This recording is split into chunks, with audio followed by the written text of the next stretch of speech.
sur notre belle île de Corse est très particulier. Il y a un attachement bien sûr affectif, et il y a au-delà de cet attachement affectif une véritable chaîne de solidarité qui s'est inscrite. Alors pendant longtemps, cette chaîne de solidarité, on a le sentiment qu'elle s'est inscrite des aînés au profit des plus jeunes.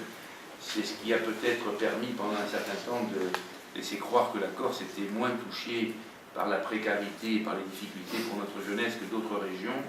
Ce devoir de solidarité auquel nous devons tous participer, auquel nous nous engageons tous à participer, est d'une importance fondamentale pour notre région. C'est la raison pour laquelle des institutions importantes se penchent aujourd'hui à travers cette charte sur cet attachement qui doit être le nôtre. Lorsque la MSA attribue une enveloppe de 30 000 €, vous avez bien compris que c'est une enveloppe incitative. Nous, c'est ce que l'on met au pot. L'idée, c'est que ces 30 000 € permettent d'initier un certain nombre d'actions. Et à charge ensuite, pour que ces actions se mettent en œuvre, de trouver les cofinancements. Donc il y a des actions qui sont très ponctuelles. Sur une action ponctuelle, type atelier du bien vieillir, un atelier du bien vieillir, ça réunit des personnes de plus de 60 ans qui sont, je dirais, dans le cadre d'une action selon un certain nombre de réunions, animées par quelqu'un qui est formé et qui va avec eux aborder les questions liées au bien vieillir, comment l'alimentation peut être déterminante, comment l'activité sportive peut être déterminante, comment gérer son sommeil, sa mémoire, ça peut être déterminant. Ça, ce sont des ateliers.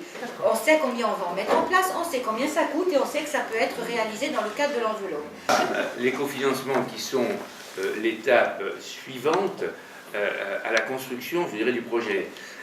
Si la MSA apporte une contribution financière d'emblée pour initier cette démarche, le département, tout comme l'ARS, tout comme l'ensemble des acteurs, la MSA également, par le caractère collégial de la démarche, met à disposition les structures existantes. Je crois que chaque fois qu'on essaye de co-construire avec d'autres partenaires des démarches, quel qu'en soit le domaine, c'est justement pour optimiser à travers ce qui existe déjà sur le terrain, notamment. Je parlais du schéma départemental tout à l'heure, bien, c'est un des outils.